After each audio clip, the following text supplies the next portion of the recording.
One simple thing.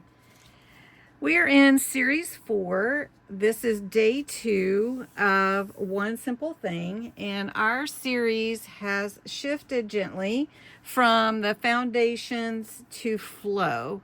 We're learning to trust our instincts and create with confidence instead of controlling everything. As you know, yesterday was begin without a plan, which is even a challenge for me. When I sit down, I usually know exactly what I want to do and I have all the elements right at my fingertips. But my page came out beautifully. So today we're going to do the same general thing, except for we're choosing the first thing that catches our eye. So these prompts are designed to help us stop overthinking, to loosen our expectations, and encourage ourselves to follow what feels right in the moment. We don't have to memorize rules or anything, and we definitely don't even have to measure if that's not something you want to do. It's about the idea. Let your creative voice that's on the inside out, and let your page unfold naturally. So this series is about holding and honoring, holding on to your intuition, honoring that, releasing the need to be perfect, and also releasing the need to be exactly like someone else. Be you, create how you feel, and just allow everything to unfold for you. Whether you feel confident or uncertain, inspired or a little stuck, these prompts are to help you, remind you to think and just let your creative spirit that's inside of you flow. So today, again, we're talking about choosing the first thing that catches your eye. And before I jump in, I do want to tell you the prompt list is on my Ko-Fi site in my shop. It is free. You're more than welcome to go and download along with the other 3 lists.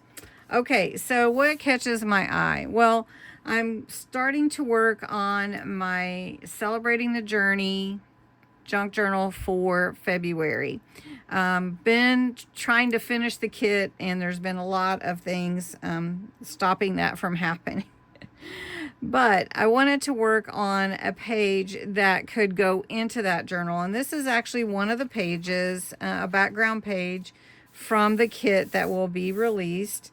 And we're going to just cut this in half and use one page and create something that catches my eye.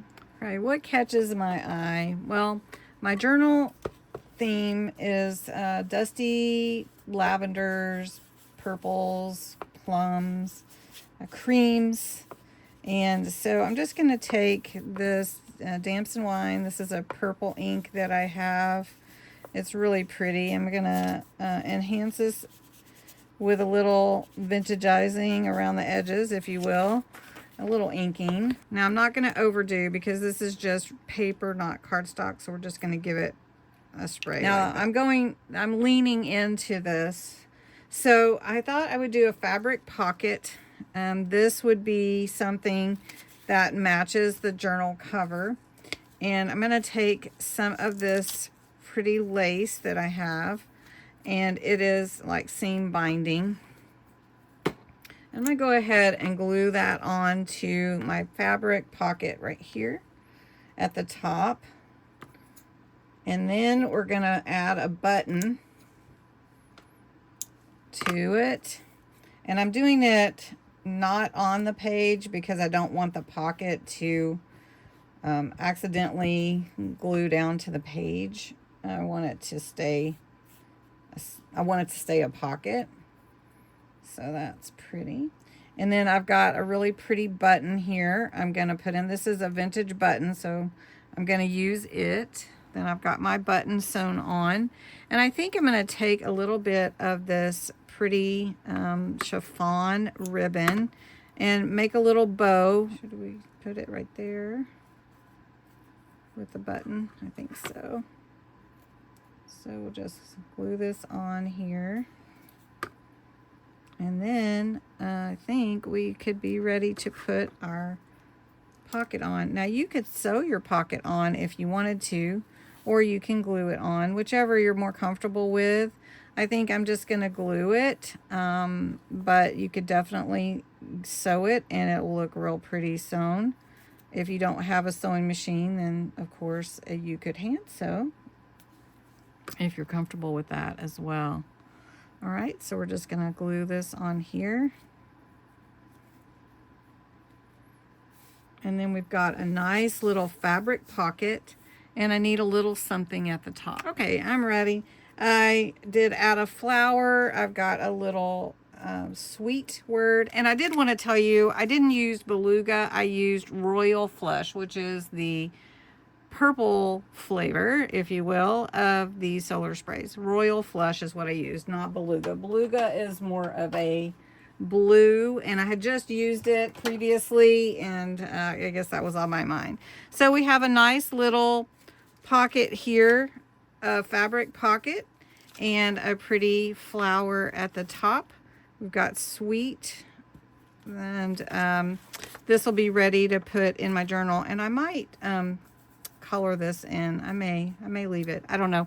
But one thing that I've learned with One Simple Thing, and you have too, is that if the page isn't complete, but you can look at it and say, you know, I'm done with this for now, that's what I'm going to do. So I'm going to stop here, and this is my One Simple Thing today, choosing the first thing that catches my eye, and that is going to go into my February journal. Anyway, thanks so much for watching. Have a great day. I hope that you have an amazing Monday, actually. Just have an amazing one. All right, thanks so much for watching.